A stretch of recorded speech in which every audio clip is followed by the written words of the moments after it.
রানী কথা বলতে থাকে শালিনীর সাথে। শালিনী তখন বলে, কিরে কোথায় যাচ্ছিস, স্যারের সাথে দেখা করতে?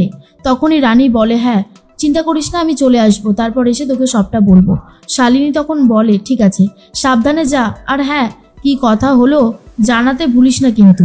এদিকে রানীকে যে বারবার বিপদে ফেলতে চায়, সেও সেই মুঘল রেস্টুরেন্টে বসেই খাবার খাচ্ছিল। হঠাৎ করে দুর্জয়কে দেখে চমকে যায়, আর দুর্জয়ের সাথে যখন রানীকে দেখেছে তখন আরোই চমকে গেছে।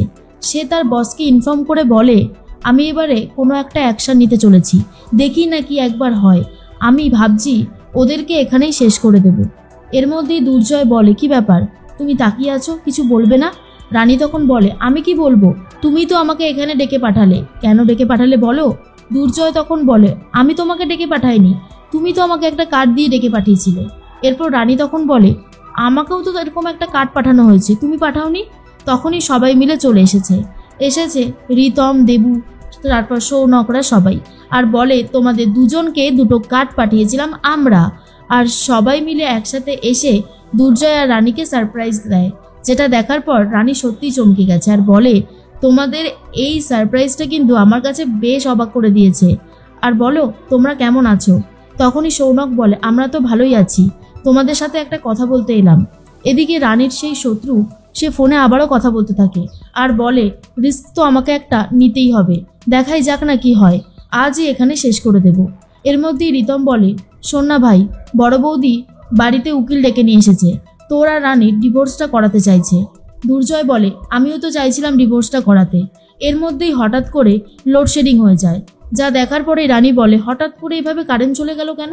এরপর বাইরে কারেন্ট আছে, যা দেখার পর রানীর একটু অবাক লাগে। এরপর রানী লক্ষ্য করে একটা লোক ক্রমশ তার দিকে এগিয়ে আসছে, তার হাতে কিছু একটা রয়েছে। রানী তারপর পা দিয়ে তার পেটের মধ্যে এমন জোরে আঘাত করে সেই লোকটা পড়ে যায়। কোনো রকমে সে পালিয়ে বাঁচে, কিন্তু তার হাতের থেকে সেই পিনটা পড়ে গেছে। রানী তখন বলে, এই পিনটা আমি ওই লোকটাকেই নিয়ে আসতে দেখেছিলাম, এটা পরীক্ষা করতে দিলেই বোঝা যাবে এর মধ্যে কি আছে। দুর্জয় বলে, কে আসছে বারবার তোমাকে টার্গেট করতে? অবশ্য তুমি যে আগে কাণ্ড কারখানা করেছো, এখন তো মনে হচ্ছে তোমার ওপর কেউ বদলা নিতে চাইছে, চলো আমি তোমাকে বাড়ি পৌঁছে দিয়ে আসছি। রানী তখন বলে, কিন্তু শালিনীরা, ওরা কি করে আসবে? দুর্জয় বলে, ওদের জন্য ব্যবস্থা আমি ঠিক করে দেব, কিন্তু তুমি এখন এখান থেকে চলো।